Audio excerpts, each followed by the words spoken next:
For this, the Information Technology Year, BBC Two begins a new series now that explores the world of information science in the computer programme.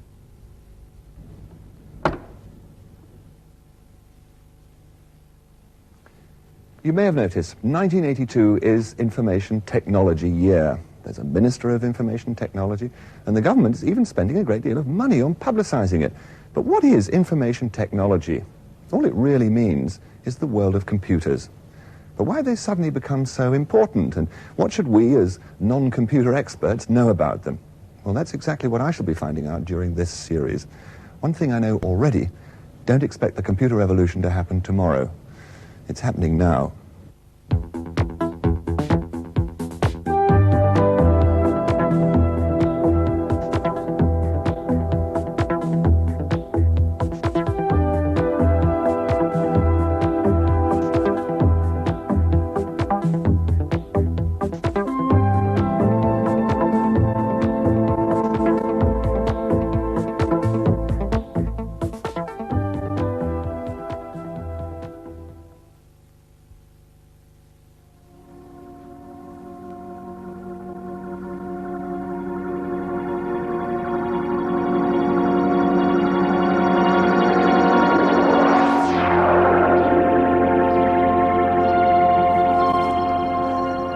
For many centuries, man has searched for tools to help him with complex calculations. I suppose the fingers were the first. 10 of them, they're easy to use, they're portable, but they're limited in application. Recently, a theory has emerged that this was built 5,000 years ago as a complex astronomical computer to calculate the movements of the sun and the moon.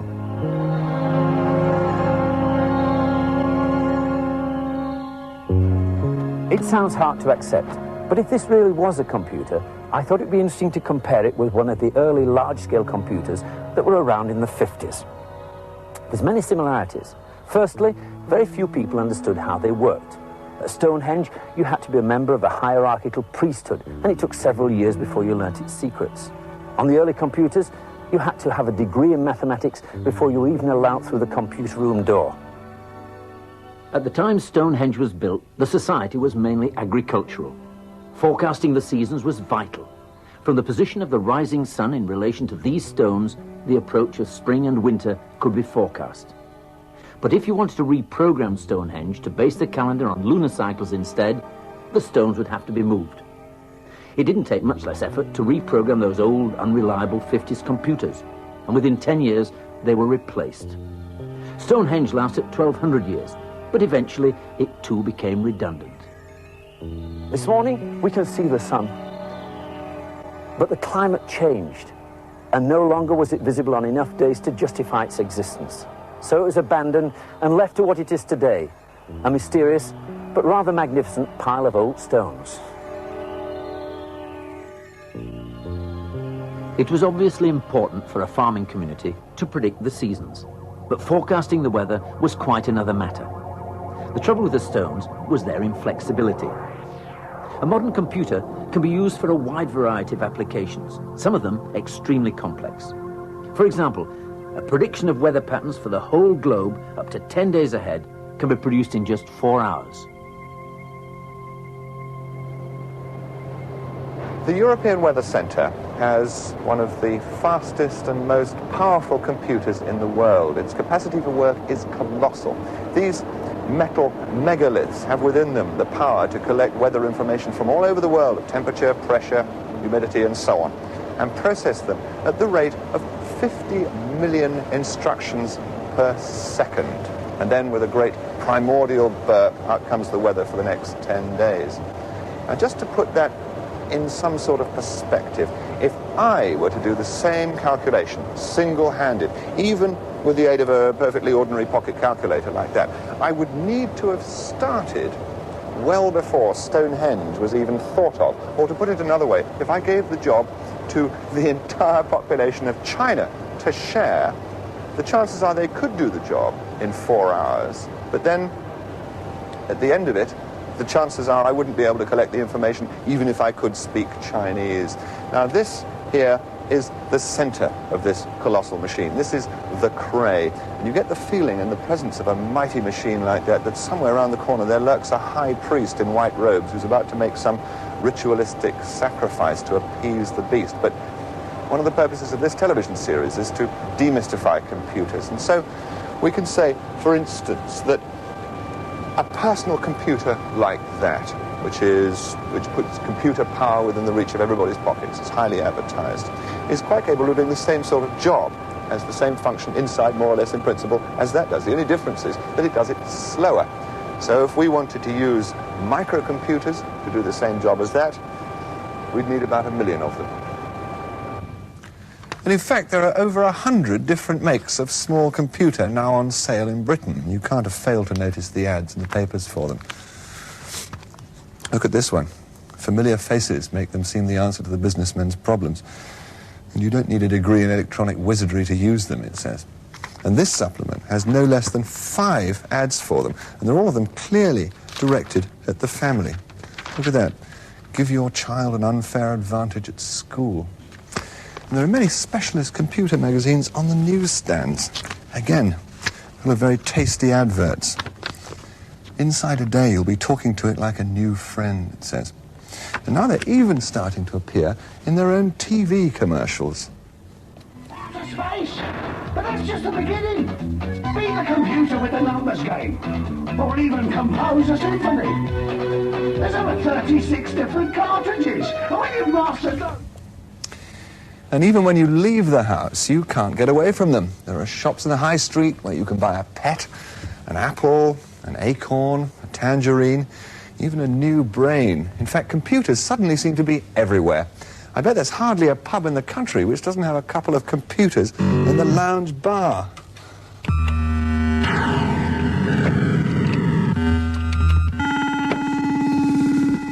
Well, like it or not, they're with us for good. But I sometimes get the feeling that the only people who'll get any use out of them, apart from space invaders, are a few highly qualified boffins and some home enthusiasts who, until 10 years ago, would have been making their own television sets. Well, don't despair.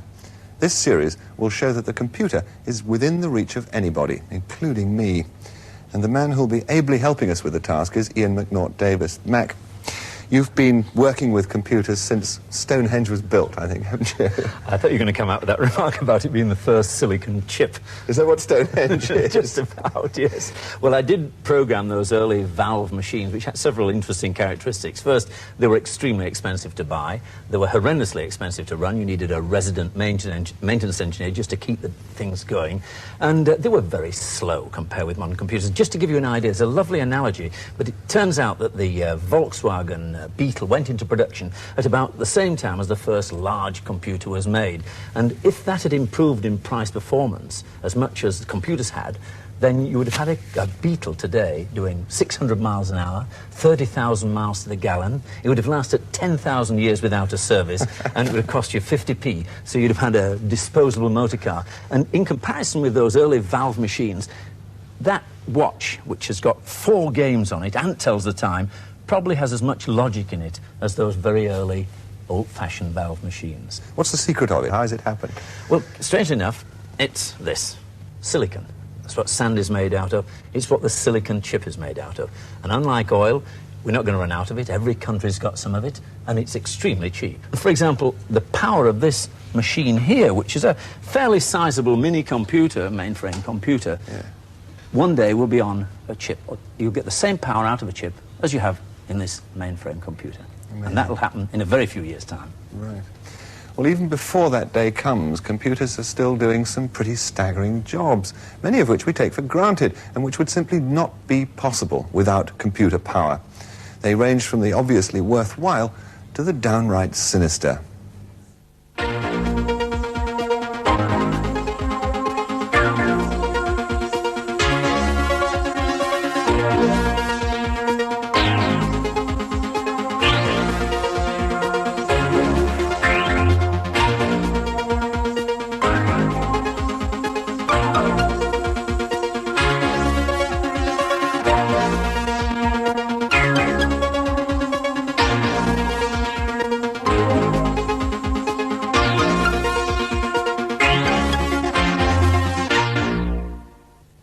what is it that makes computers so very useful to us? Is it that they're cleverer than we are?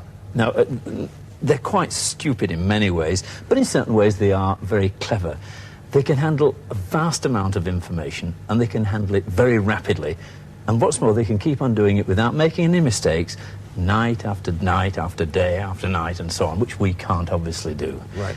Well, I can understand that being applied to sending a man to the moon or running the Pentagon or something, colossal, endless computations. But for an ordinary person who just maybe wants to run a small business or something, it's very confusing. We read ads in the paper. You could spend anything from £50 to £5,000 on a computer. But what use could I get from it? Well, of course, many of these are set up to show games. This one here, for example, and you can play silly games on them. There's a very important educational element of learning how to program these computers. First of all, it's fun, and people enjoy it. And secondly, it's very creative. You can do very interesting and exciting things. It's boundless, the sort of things that you can actually use your creative imagination to do. And thirdly, it might turn out to be useful for your business. And there's no business that I can imagine that at some time or other won't find the use for a computer. Right. Now, supposing I wanted to use a computer for my business. I'm a freelance journalist. I mean, let's take my example as maybe a typical one.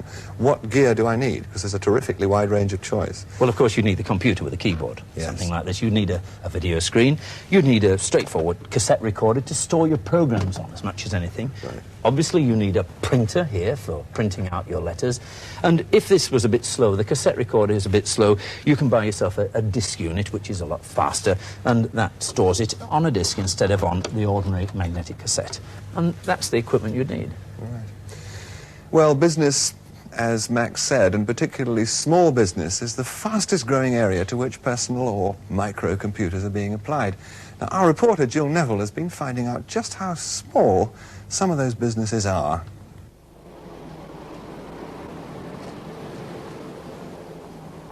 Buying sweets or chocolates always requires serious study. There's so many different sorts to choose from. Those are 10. Those are 10. Or you've got something there at 6pence. Because there are so many varieties on the shelves, the shopkeeper must do an awful lot of bookkeeping, both to check the stores and to keep up the orders to all the suppliers.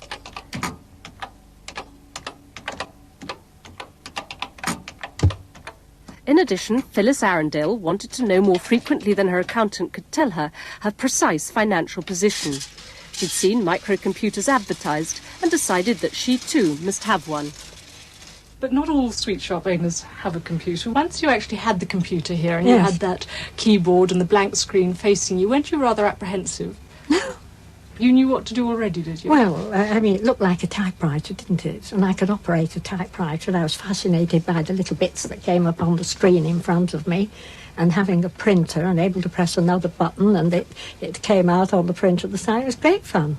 Now, has it actually helped you in your business, do you think? Well, it hasn't financially helped. It hasn't brought in more custom, which is what I would need. But what it has done, it's given me a lot more time. I mean, the jobs that took ages, manually, now it's done in seconds. To keep up to date with her 40 sweet suppliers, VAT and the bank used to take Phyllis Arundel several hours bookwork every night. And that's the last thing you need after 10 hours on your feet.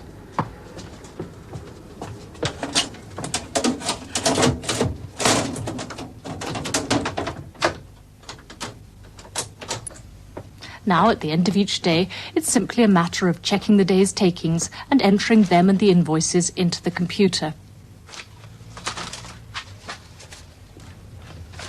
Once a week, she also enters details of any transactions with the bank, and the computer will then give her an up-to-date statement of her current financial position.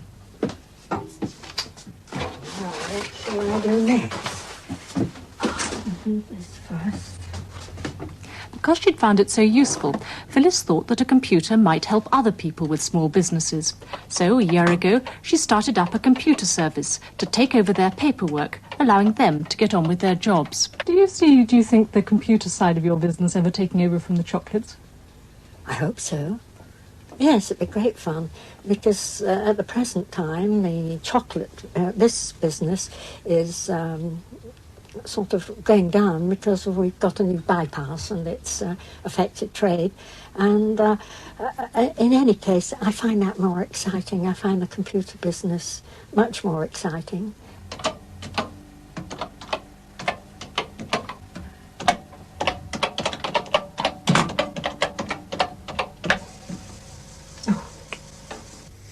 Well, I reckon if Phyllis can get to grips with a microcomputer, then I jolly well ought to be able to. But, Mac, have I got to be able to program a microcomputer in order to get some value from it?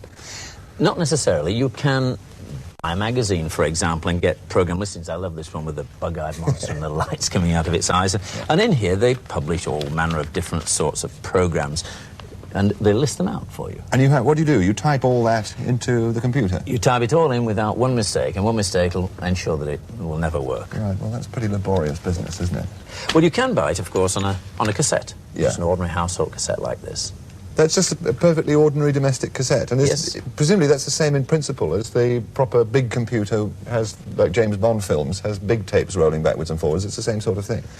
That's exactly the same. Well, in principle, it's the same. That's running about 250 times the speed of that, and they can run up to 8,000 times the speed of that. Things in computers don't happen 10 times or twice as fast. It's always 100 times or 1,000 times as fast. But for our purposes, this is perfectly good. We have a program in there, and we can put it into the machine. Well, let's do it. Right, so far so good. There's a perfectly ordinary domestic cassette recorder. Exactly. Okay, connected to this. Now, what happens next? Well, we have to load the program into the machine. So you type, load. LOAD. Now, we've got to give it the name of the program. So in this particular machine, we have to use quotation marks to give it the name. So quotation marks, and the name of the game is Wall. It's the old Wall game. Right. Now, we must switch on the cassette. Yes. And then hit return. And that puts the control back to the computer. And now it's beginning to search. Right. Now, presumably, as you said, this is a fairly slow and laborious way of doing it, and we could speed things up by using one of the floppy disks you were talking about earlier. Yes, on a floppy, this is about 130 times the speed of that, and of course it costs correspondingly more. So this takes minutes and that takes seconds? Yeah, it'll take half a minute, so that would be in flash, no time at all. Right. Now, how do we know it's finished? Well, we've got the symbol back here, and that shows the computer's waiting for you to do your next thing. So that's in there? That's it, so we can switch it off. And presumably we can check, can we, that what was on there is in there now? Happily, yes. All you have to do is to type out list and it'll tell you what's in it. List, L-I-S-T? L-I-S-T. Return. As you Wow. Okay, that's and the that program is that was. exactly what it's read in from that cassette. Right. Right. Okay, well, we know it's in there. How do we play the game? Just tell it to run. Run. Nice, simple English words, I must say. And return, I suppose. That's it.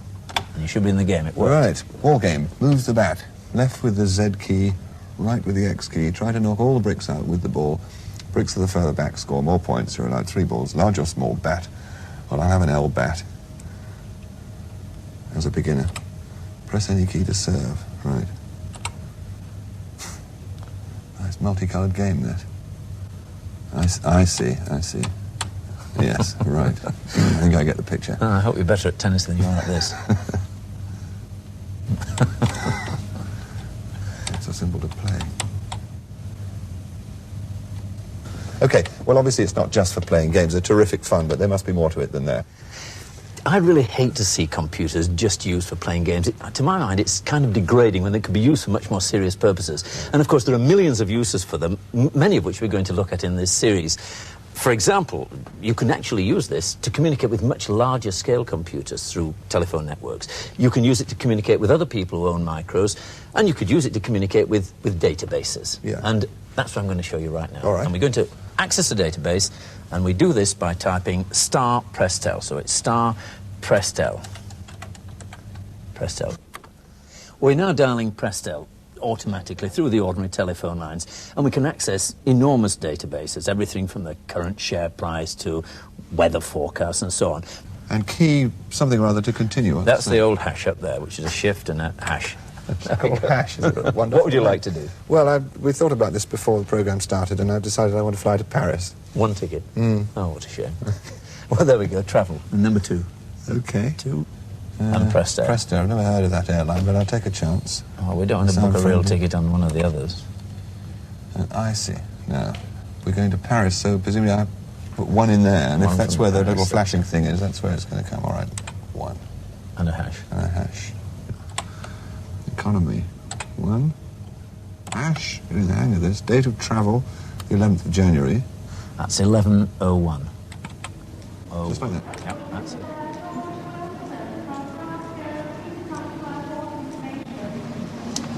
Well, here goes. I hope it works. Good afternoon. Good afternoon. Now, I hope you've got a seat for me on the 6:30 flight to Paris this evening. Right, sir. Can I have your name, please? Sel, S-E-R-L-E.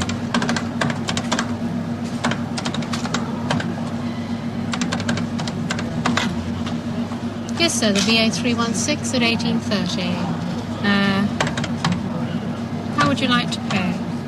By credit card. The fare is £64. Wonderful. Really well.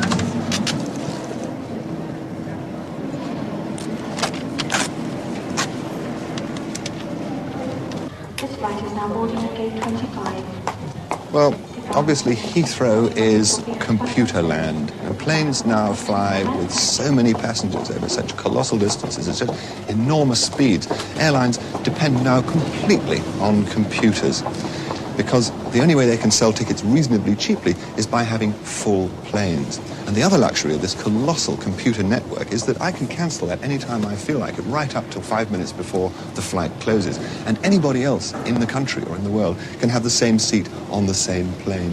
What's more, without computers, the chances are this ticket to Paris could cost as much as £1,000.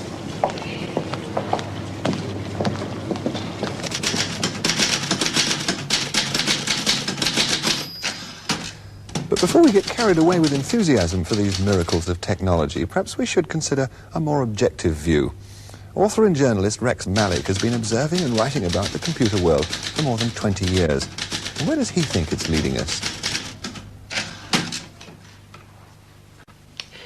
It's leading us to major change. Some would say as unprecedented change has occurred during the first industrial revolution. Now, if you're going to understand the nature of that change, you'd better understand something of the nature of the technology which fuels it. In this program, they've shown you the Cray 1, the Weather Center computer, a supercomputer. Yet, in comparison to what's to come, that isn't even the equivalent of a Model T Ford. The Japanese have just started a program to build a computer 100 times as powerful. That program, they say, will take about 10 years. Okay, so it slips, say 20. That means very simply that at the end of 20 years, almost everybody will have one, or access to one. Now why? Well, because it's going to be made out of microelectronics. And it's in the nature of microelectronics that 90% of your costs come up front, i.e. it costs you 90% of the total to build the first one. Thereafter, you can shell them out like peas.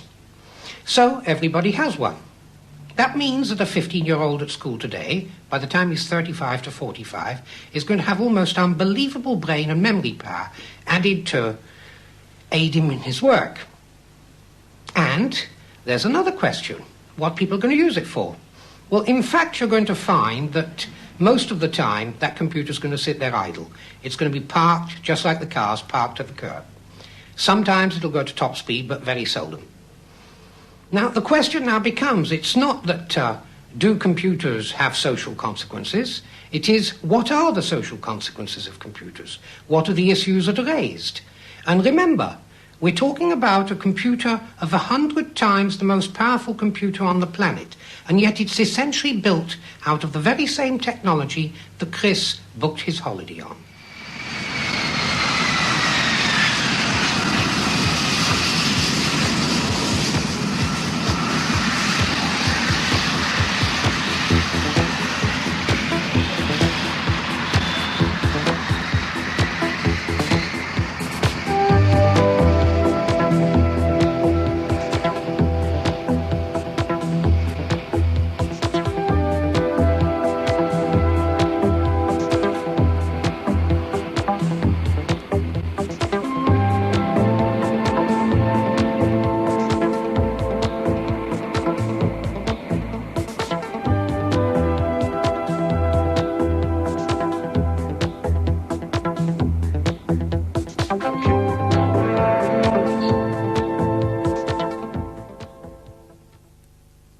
A BBC publication entitled The Computer Book, which explains what computers can do and how they work, will be available from bookshops from this Friday, the price £6.75.